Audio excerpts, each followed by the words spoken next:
Good morning class. चलिए आपका स्वागत है Shadab school of English e learning में। आज हम लोग स्पोकन की 9वीं क्लास करने जा रहे हैं। ठीक है, आज हम एक ऐसे फॉर्मेशन के बारे में बात करेंगे जिसका प्रयोग किया जाता है कहीं न कहीं क्षमता को बताने के लिए। जैसे अगर आप इस तरह से कहें, मुझसे सच छुपाया नहीं जाता, या मुझसे झूठ बोला नहीं जाता, उससे खड़ा नहीं हुआ जाता, या उससे चला नहीं जाता, तुमसे बैठा नहीं जाता, है ना। इस तरह से अगर आपको वाक्य कहना हो, बोलना हो, चाहे आपको ट्रांसलेशन में यूज़ करना हो, तो आप इस तरह के वाक्य को, इस तरह के सेंटेंसेस को कैसे बोलेंगे ये दरअसल हमें क्या करना है, समझना है। ठीक है, मैं आपके सामने वो सेंटेंस लिख दे रहा हूँ ताकि आप देख सकें। जैसे हिंदी में अगर आपने कहा, ठीक है, मुझसे दुख सहा नहीं जाता, मुझसे दुख सहा नहीं जाता। मान लिया जाए आपको इस तरह से सेंटेंस बोलना हो इंग्लिश में, या फिर आपने अभी सुना क्या, मुझसे सच छुपाया नहीं जाता, मुझसे सच छुपाया नहीं जाता। ठीक है, तो इस तरह के वाक्य को अगर आपको इंग्लिश में बोलना हो तो आप किस तरह से बोलेंगे, आज दरअसल इसी को हम लोग समझेंगे। ठीक है, तो इस तरह के एक्सप्रेशन को बताने के लिए हम दरअसल क्या यूज करते हैं सेंटेंस में, इंग्लिश में एबल टू।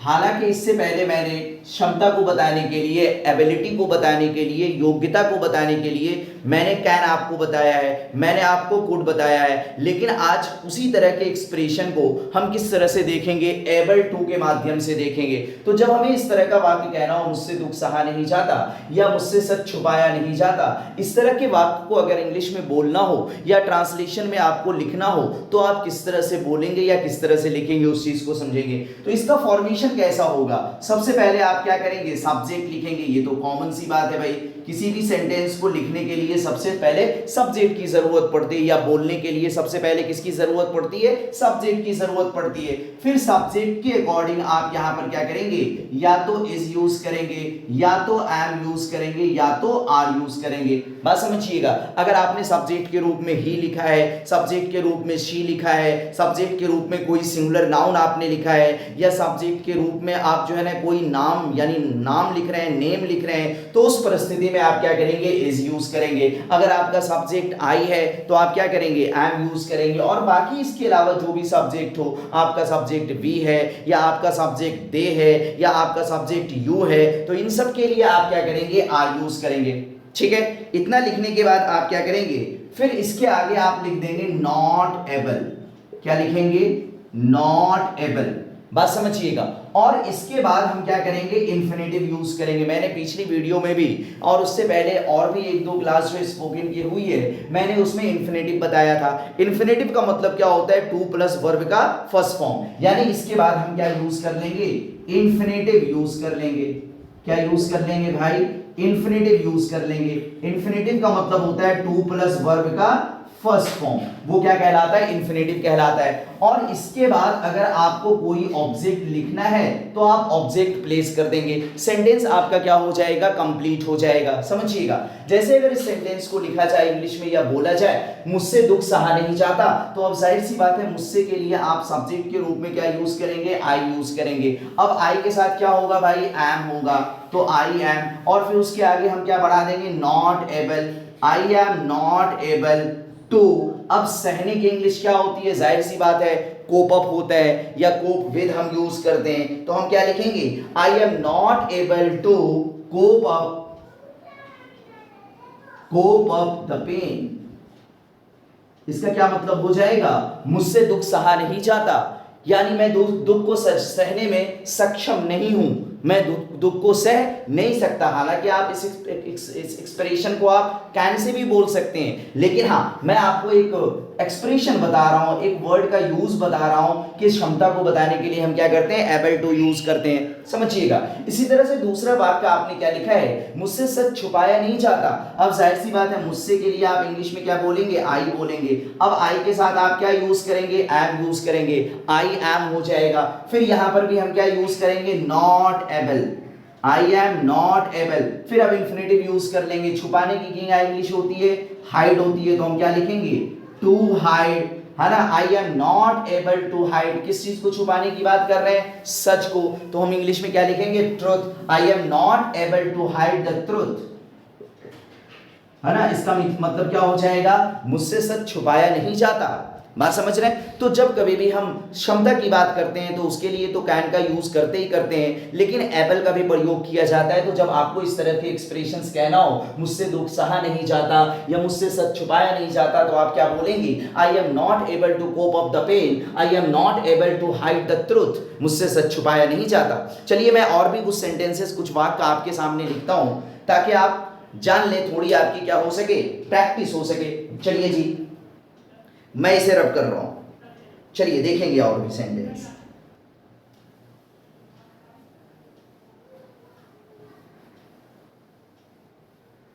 चलिए देखिए, मैं फॉर्मेशन आपके सामने लिखा रखता हूं ताकि आप उसे देख सकें और ये फॉर्मेशन आपको याद हो जाए। जैसे आपने कहा उससे घर का बोझ उठाया नहीं जाता, अगर मैं कहूं उससे घर का बोझ उठाया नहीं जाता, अगर आपको ये बोलना हो तो आप क्या बोलेंगे। अब जाहिर सी बात है, उससे के लिए इंग्लिश आप क्या बोलेंगे, ही बोलेंगे या शी बोलेंगे, तो आप क्या लिखेंगे, ही। अब ही के साथ क्या यूज करेंगे, is, he is not able to, है ना। अब घर का बोझ उठाने का क्या मतलब, जिम्मेदारी लेना, तो हम क्या लिखेंगे, he is not able to take the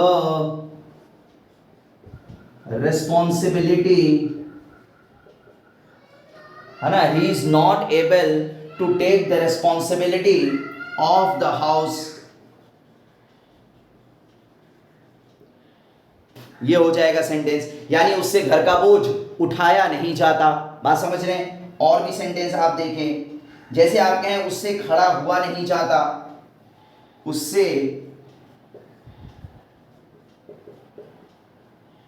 खड़ा हुआ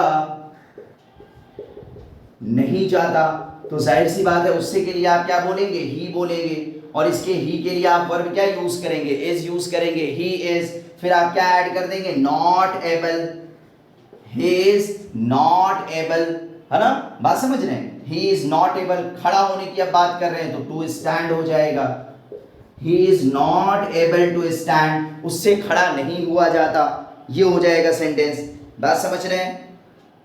चलिए और भी सेंटेंस मैं आपके सामने लिखूं, चलिए देखिए, इसे मैं रब कर रहा हूं, है ना। आप जल्दी में अगर ना लिख पाए तो आप उसे पॉज करके लिख सकते हैं, पॉज करके लिखने में कोई दिक्कत नहीं है। चलिए मैं और भी सेंटेंस आपके सामने लिखता हूं, ये फॉर्मेशन आपको याद हो जाना चाहिए। चलिए जी, बाकी आप पॉज करके लिख लीजिएगा। चलिए और भी वाक्य देखते हैं हम लोग।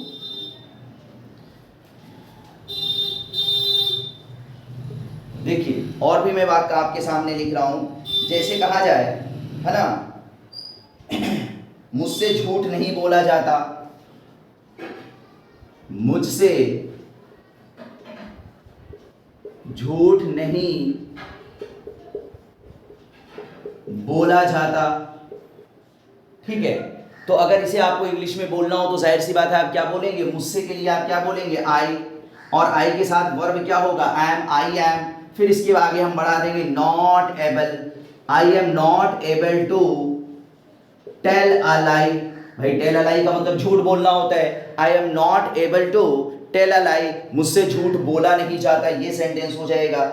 इसी तरह से अगर आप कहें उससे बेईमानी नहीं किया जाता, उससे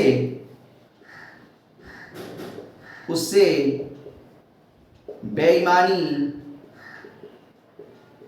नहीं किया जाता, यानी कुछ लोग ऐसे होते हैं जो बेईमानी करने या धोखा देने में सक्षम नहीं होते, तो उसे अगर इंग्लिश में आपको बोलना हो तो आप क्या बोलेंगे। अब जाहिर सी बात है उससे के लिए आप सब्जेक्ट क्या यूज करेंगे, ही यूज करेंगे, तो क्या हो जाएगा, ही। उसके आगे क्या बढ़ाएंगे, ही के लिए आप वर्ब क्या यूज करोगे, इज यूज करोगे, है ना। तो क्या हो जाएगा, ही इज नॉट एबल, आगे बढ़ा देंगे हम लोग, he is not able to cheat या डिसीव, जो भी आप कह लें, उससे धोखा नहीं दिया जाता।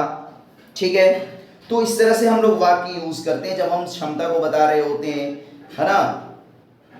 चलिए और भी सेंटेंस हम लोग देख लेते हैं, एक आध और भी सेंटेंस हम लोग देख लें। बाकी इस फॉर्मेशन को याद रख लीजिएगा भाई, आपके बहुत ज़्यादा काम आएगा, बोलने में भी और आपके लिखने में भी काम आएगा। चलिए मैं इसे रब कर रहा हूँ, जब आप ट्रांसलेशन वगैरह करेंगे वहाँ पर भी इसकी ज़रूरत पड़ेगी, और जब स्पीकिंग करेंगे वहाँ पर भी इसकी ज़रूरत पड़ेगी।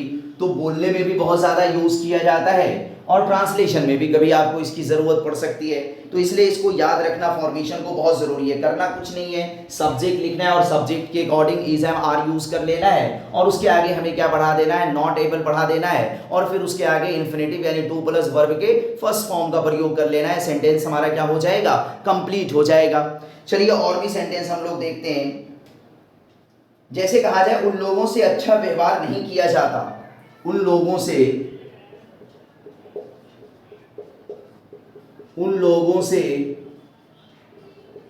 अच्छा व्यवहार नहीं किया जाता।